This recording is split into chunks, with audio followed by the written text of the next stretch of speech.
Mateus capítulo 12, versículo 36 e 37 diz assim: Mas eu lhes digo que no dia do juízo os homens haverão de dar conta de toda palavra inútil que tiverem falado. Por isso, por suas palavras você será absolvido, e por suas palavras você será condenado. Amém. Eu quero falar um pouco, queridos, sobre palavras hoje, poder da língua. Já preguei isso há muitos anos atrás, não peguei o esboço antigo, simplesmente vou tentar expor algumas coisas, puxando da mensagem antiga com alguma coisa nova. Primeiro eu quero dizer para você que a Bíblia, ela está repleta de passagens referentes ao poder da palavra. Isso já começa com Deus, lá no princípio. Disse Deus. Deus foi falando, as coisas foram acontecendo.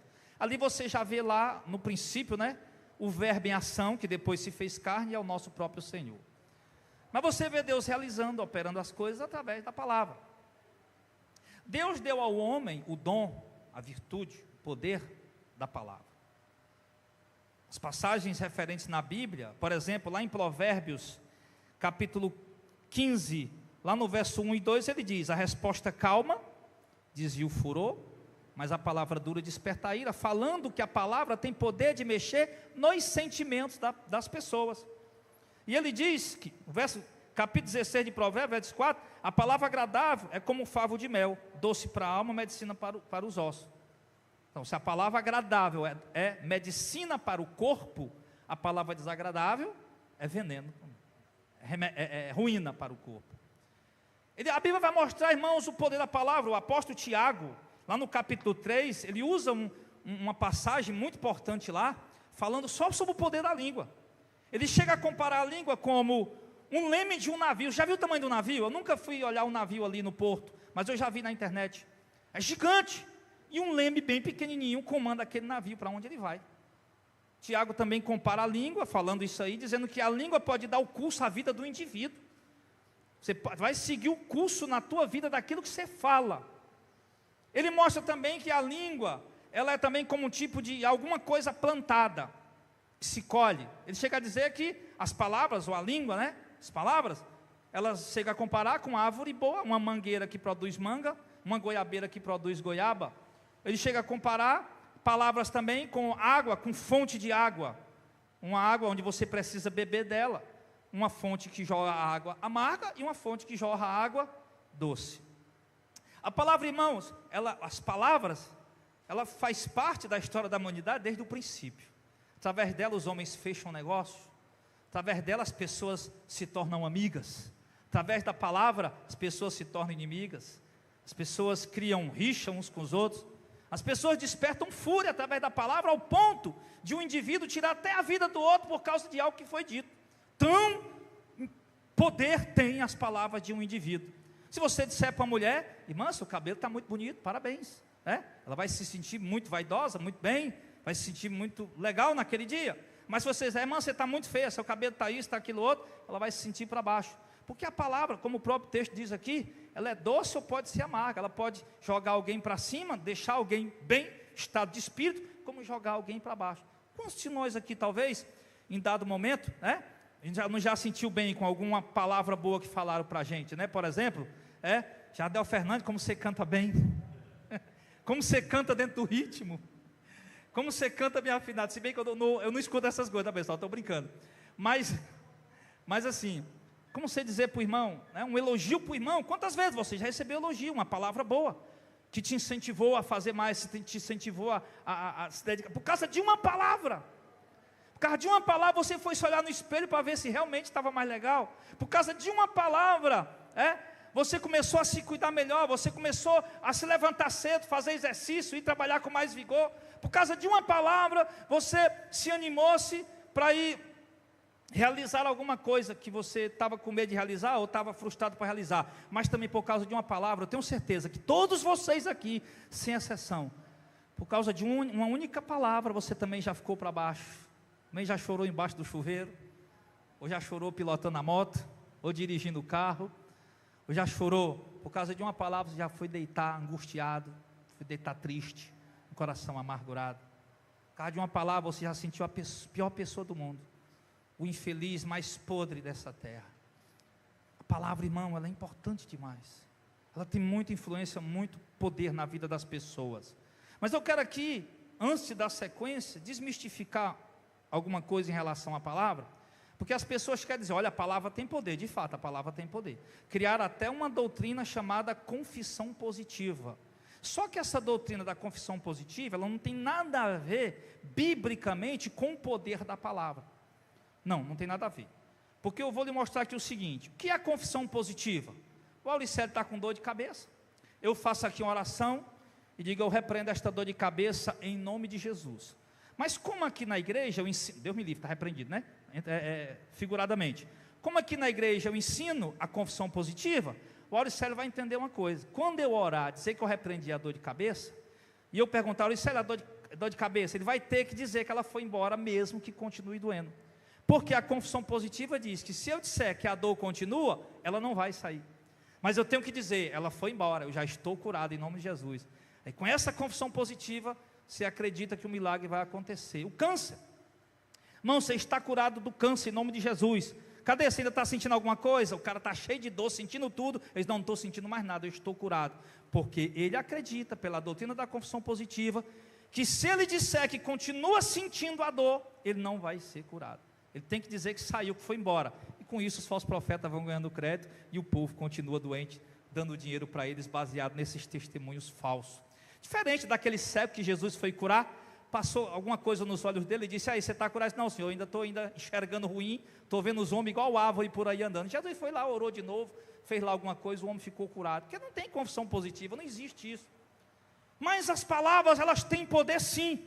Ela tem poder não nesse sentido espiritual. Eu vou dizer, irmão, eu te amaldiçoo em nome de Jesus. Não vai acontecer nada com a tua vida, meu irmão. Não vai acontecer nada com a tua vida. Agora, a palavra, ela tem poder no psicológico dos indivíduos. Rapaz, a minha vida ficou pior desde aquele dia que aquele cara falou aquela coisa mal para mim. Por quê? Porque o teu psicológico ficou abalado.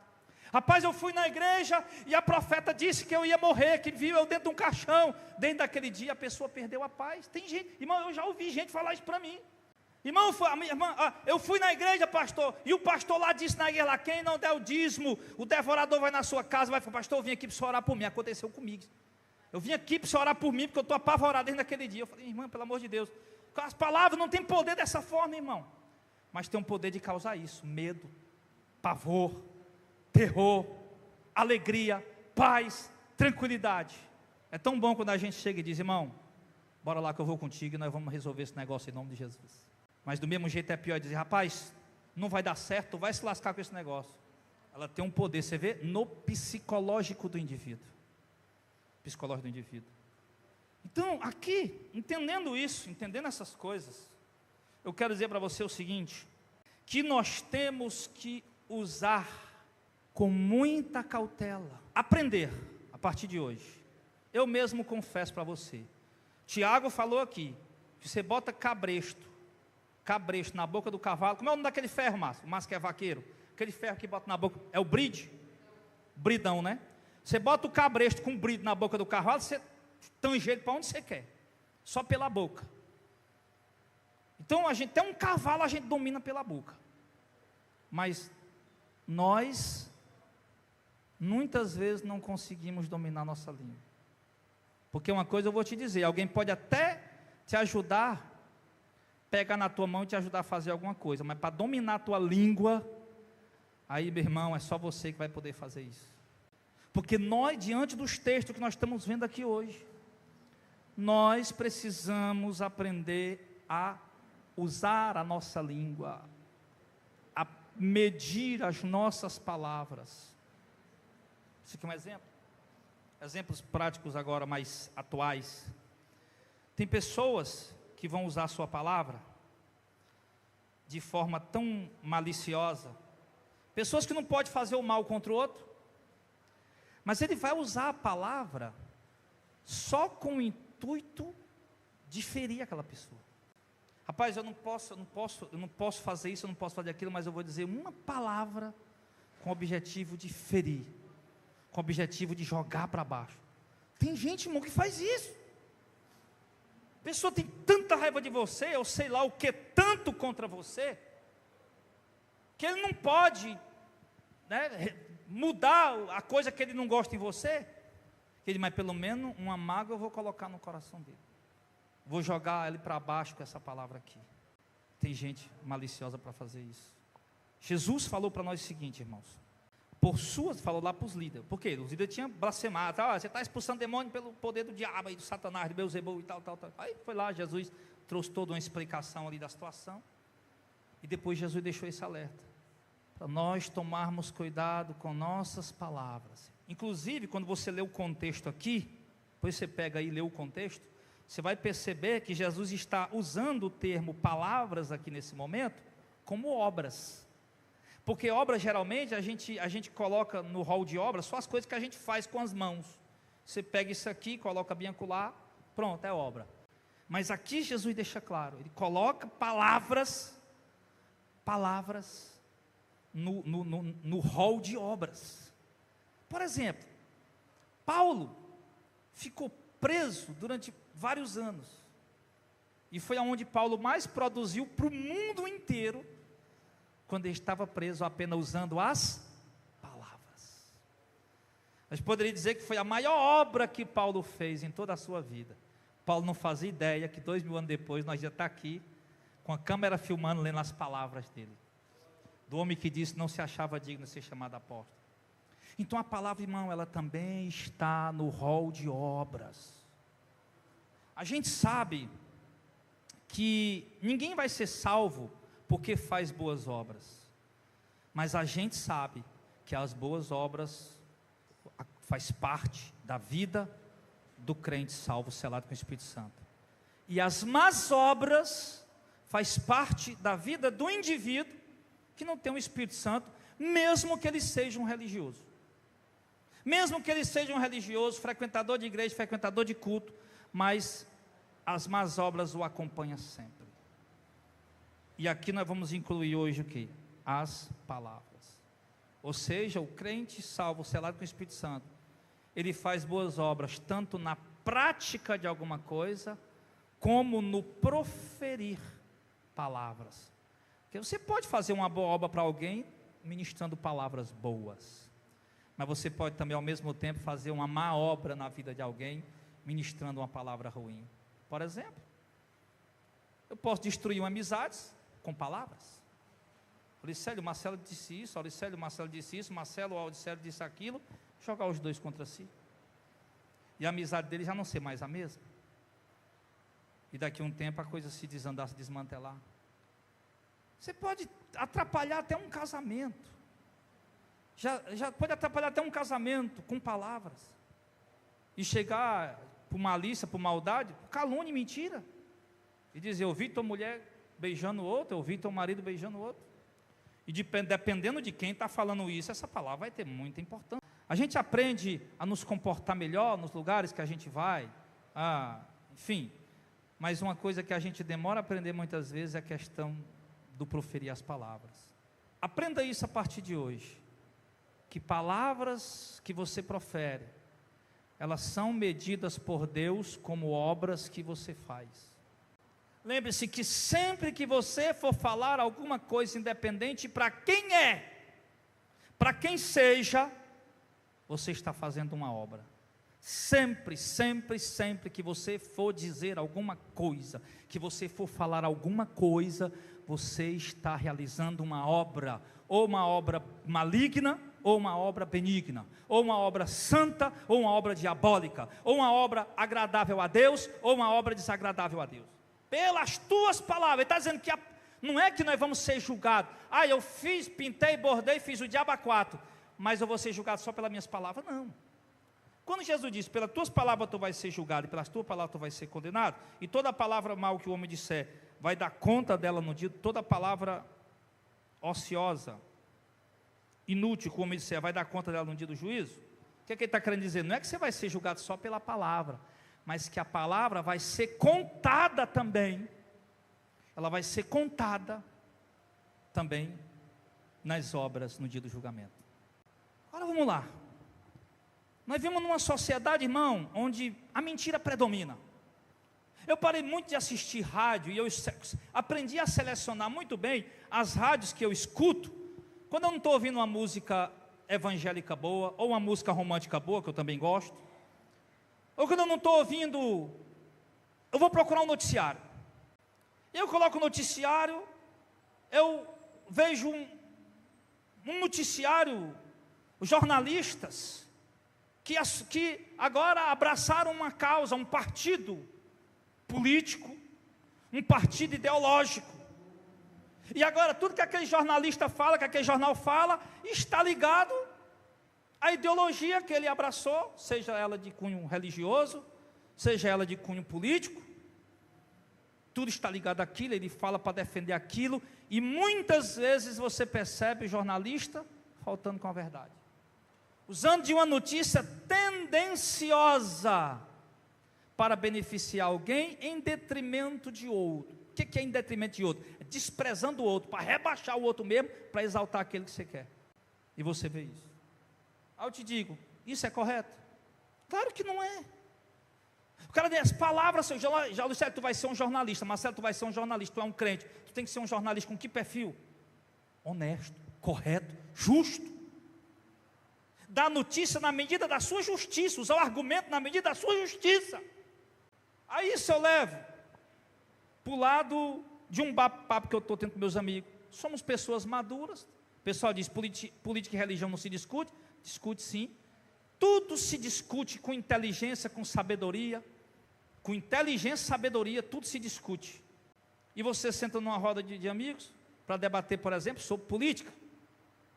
E você começa a debater política, você começa a perceber pessoas faltando com a verdade, crente, faltando com a verdade, a poder usar de artifícios e de manobras para defender o partido político, a ideologia de estimação dele.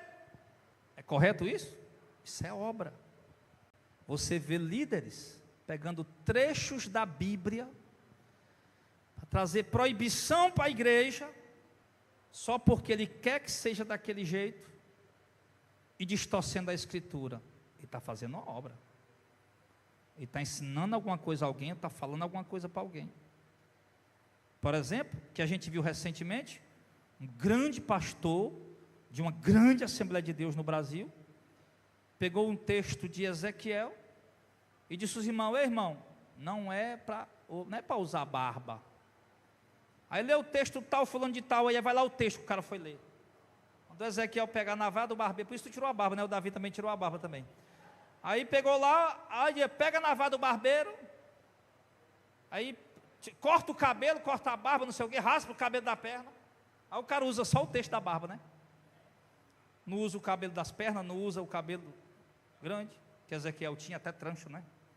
Distorce maliciosamente, para poder impor alguma coisa para a igreja, porque ele é o cacique, é o chefão, e ele não está gostando daquilo. Ao invés de chegar para o obeiro é o seguinte, rapaz, olha, não está na Bíblia, não é doutrina, não é regra, mas rapaz, eu não gosto quando vocês estão de barba. Você poderia tirar a barba? Ok. Não, pastor, não gosto, eu prefiro falar, não, tudo bem, se não gosta, você prefere assim, tranquilo, beleza, vamos juntos, seguir na obra e pronto. Então, pessoal, a gente tem que entender isso. Por isso que nesse mesmo texto Tiago diz, não devemos nos fazer muitos de nós mestres, que são pessoas que ensinam, porque o juízo vai ser mais duro. Obras através de palavras, às vezes, é tão importante quanto uma obra feita com as mãos. Ou dependendo do tipo de obra, pode ser até mais importante. Por exemplo, eu poderia estar sentado aqui agora falando. Estou em pé falando. Uma obra talvez tão importante quanto qualquer outra obra, porque eu estou anunciando a palavra do Senhor. Então a gente precisa tomar cuidado com as palavras, porque elas também vão fazer diferença no dia do julgamento para a tua vida. Aí eu pergunto aqui agora, vamos já correr para encerrar aí. Como é que você trata seus colegas lá na escola? Quais as palavras que você usa para tratar ele? Eu reconheço, e eu mesmo estou precisando mudar algumas coisas no meu vocabulário, nas minhas formas de expressão. Como é que você trata seus colegas lá? Não, mas porque esse é o meu jeito é assim, vai ser assim. Pois, animal, Vou pegar uma corda e te amarrar embaixo de um pé de juazeiro para tu ficar lá. Olha, eu já estou usando as palavras. Calma, calma, Jardel Fernandes, não se estresse, está ficando vermelho. Mas como é que você trata a sua esposa dentro de casa? Como é que você fala com seu marido dentro de casa? Tem gente vivendo um casamento ruim, irmão, por causa de uma palavra que falou há um ano atrás, há um mês atrás, há um tempo atrás, que entrou no coração daquela pessoa e do companheiro dele lá, dela, nunca mais saiu. E está lá remoendo. A palavra como pode prejudicar. Mas aí o cara já fez a besteira. Aí como é que faz agora para resolver? Rapaz, realmente eu já falei, eu já disse, já falei muita coisa. Realmente eu não tenho. Tiago disse, o homem não domina a sua língua, mas tem que aprender a dominar. Tem que aprender a dominar a sua língua. Vamos lá, para a gente concluir nessa parte aqui agora. A gente já viu o poder das palavras, de fato elas têm poder, não o poder da confissão positiva, como dizem por aí, mas um poder psicológico na vida das pessoas. Irmão, a palavra é tão importante que, por exemplo, se você falar para você mesmo, isso é psicológico, irmão. Não tem nada de espiritual, não. Se você ficar falando para você mesmo, dizendo alguma coisa, não vou conseguir, não vai dar, você não vai conseguir. Vou conseguir, eu vou aprender. O que é que eu estou falando aquilo aí, pastor? Isso é confissão positiva? Não. Isso através das palavras, eu estou colocando na minha própria mente. A nossa mente, irmão, são feitas de arquivos. Se você cria uma criança chamando ela de burro direto, burro, incompetente, sei o quê, ele vai crescer se achando burro e incompetente. Mas o que você fala para o seu filho, ele vai carregar na memória. Até um dia Deus limpar, se for coisa ruim. Mesmo jeito que você fala de bom, ele vai carregar na memória.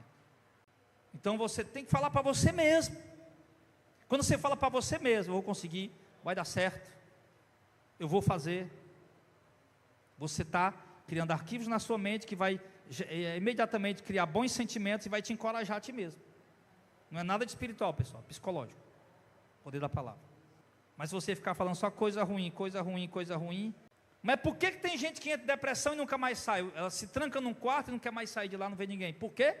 Porque ele mesmo fica, quem já visitou pessoas depressivas nesse caso, eu já visitei vários, a pessoa diz, não dá certo, não vou não consigo não dá certo não vai não, melhora não vai. O cara só diz palavra negativa, que a mente dele está cheia de arquivo daquelas coisas.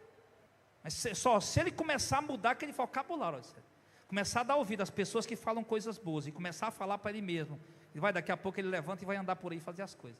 As palavras. Então como é que se resolve isso? Como é que você faz para resolver isso? Primeira coisa, antes de falar qualquer coisa, pense, meça, calcule o peso que aquilo vai ter na vida das pessoas que estão ouvindo. Irmão, aprende essa regra aí. Aprende, essa palavra vai agradar a Deus, vai contra ou a favor dos princípios de Deus? Qual peso ela vai ter na vida do indivíduo? Sempre que a gente fala algo com a cabeça quente, sem medir, sem calcular, sem pesar, a gente fala besteira. Fala besteira e depois diz, meu Deus do céu, por que é que eu disse aquilo? Meu Pai amado. Então a primeira coisa, mede o peso, a força, a influência dessas palavras. Porque você entenda, aprenda a partir de hoje, quando você for falar, as minhas palavras são obras diante de Deus. Não, eu não estou com muita vontade, mas eu não vou falar isso, aquilo para aquele infeliz, aquele miserável, aquele desgraçado. Aquela desgraça, não sei o que, mas eu não vou falar. Calma. Não vou falar, isso vai ter um peso terrível. Não vou falar isso aqui não, depois vou me arrepender. Não vou falar isso aqui não, porque a coisa vai complicar para o meu lado. Vou falar isso aqui não, que vai prejudicar aquele casamento, vai prejudicar aquela amizade, vai prejudicar aquelas pessoas. Meça o peso das palavras, a consequência que ela pode trazer para a vida do indivíduo que você vai falar e para a sua própria vida. Pense antes de falar. Não, primeiro, entenda que é uma obra diante de Deus. Segundo, meça as palavras, calcule, vai ser boa, vai ser ruim. Terceiro, já falou muita caquinha por aí com alguém, feriu, magoou, vai lá, chega e conversa. Se foi tua esposa, diz, amor, naquele dia eu falei aquilo, mas eu me arrependi tanto. Aquilo foi só, da boca para fora a gente diz tudo o que quer. Aquilo foi só, da boca para fora, eu estava com raiva, mas te amo. É um presente. Então, já falou, já feriu, já magoou, vai lá e Conversa, pede desculpa, pede perdão. De coração, fala que não era aquilo que você queria dizer. Conserta a coisa, irmão. Porque a palavra doce é como favo de mel, ela cura a alma da pessoa. Já falou amarga, envenenou, agora vai lá e joga o favo de mel. E depois toma cuidado para não fazer besteira de novo. Então esse é o terceiro. Vai consertar. Eu sei que agora essa parte aqui é a mais difícil. Porque de repente o que tu falou para alguém, para uma pessoa lá, o orgulho não vai querer deixar você ir lá e consertar o negócio. Mas você tem que ir. Você é crente ou não é? Vai lá e pede perdão. Olha o cabra da mesma boca não pode sair água doce e água amarga. Ou seja, da minha boca a partir de hoje só vai sair água doce. O tempo das águas amargas se passaram. A partir de hoje água doce. A partir de hoje a palavra boa. Mas com isso nós vamos deixar de combater falso profeta e heresia? Claro que não, porque coisa melhor do que usar palavras para combater heresia e falso profeta. Claro que nós vamos continuar combatendo. Estou falando essas coisas aqui, irmão, na vida de vocês, no modo geral. Olha que você vai pagar muito caro pelas coisas que você fala. Você pode ser muito feliz pelas coisas que você fala, como você pode ser muito infeliz pelas coisas que você fala. Falou aqui, a língua, ela inflama o curso da vida do indivíduo. A língua, as palavras, dá uma direção, o rumo que você segue. As tuas palavras podem estar traçando o caminho que você está seguindo, ou para chegar no inferno, ou para chegar no céu. Tudo vai depender do tipo de fonte que você é. Não adianta você se vestir com a saia cobrindo os calcanhar, com a camisa de manga comprida. O que você tem que mudar mesmo, irmão, é a tua língua, as tuas palavras. As irmãs santarronas que se vestem igual freira, mas a língua é o veneno, é uma desgraça. Aí, bom, começa a medir o que você fala. Para de falar da vida dos outros, para de falar da vida da alheia, para de falar coisas desnecessárias que não precisa, não são necessárias falar. Você vai viver muito melhor, muito mais em paz. Então siga isso. Primeiro, saiba que toda vez que você vai falar, você está fazendo uma obra diante de Deus, ou boa ou ruim, você vai dar conta dela. Não duvide não, está escrito. Pode duvidar, vai, está escrito. Segundo, meça o peso e a consequência dessas palavras. Aí você vai. Começa a pensar antes de falar. Já falou a coisa? Vai lá, pede perdão, pede desculpa e nunca mais fala de novo. Seja palavra doce, como manancial de águas de vida. Te agradeço por essa exortação que recebemos nessa manhã. Precisamos, Pai, preciso desenvolver melhor esse assunto. É um assunto muito profundo e muito importante. Mas que o Senhor nos ajude a dominar nossa língua. Sempre pensar que quando formos falar, a nossa palavra pode destruir a vida de alguém, como pode dar vida para alguém. Pode matar alguém, como pode dar vida. Pode alegrar, como pode entristecer. Então, que o Senhor nos ajude, nos ensine a usar nossas palavras corretamente. E nunca usar nossa palavra com o intuito de falar algo para alguém, como um tipo de vingança através de palavras, como um tipo de intuito de magoar aquela pessoa, de deixar aquela pessoa se sentindo mal, só para a gente ter o prazer de ver ela se sentindo mal. Não, Senhor, repreende isso, é diabólico, isso é satânico, isso é demoníaco. Repreende isso em nome de Jesus, Pai. Nos ajude a falar palavras boas, palavras que edifiquem, palavras que confortem, que consolem, que conduza, que oriente, que instrua. E as pessoas que nós ferimos e magoamos com nossa palavra, nos dê sabedoria para consertar isso, a oportunidade para consertar isso, e a humildade para fazer. E arranca as mágoas que foram plantadas com palavras dos corações. Restaura os casais que estão feridos e magoados por causa das palavras. E ajuda pelo poder do teu santo nome. Em nome de Jesus.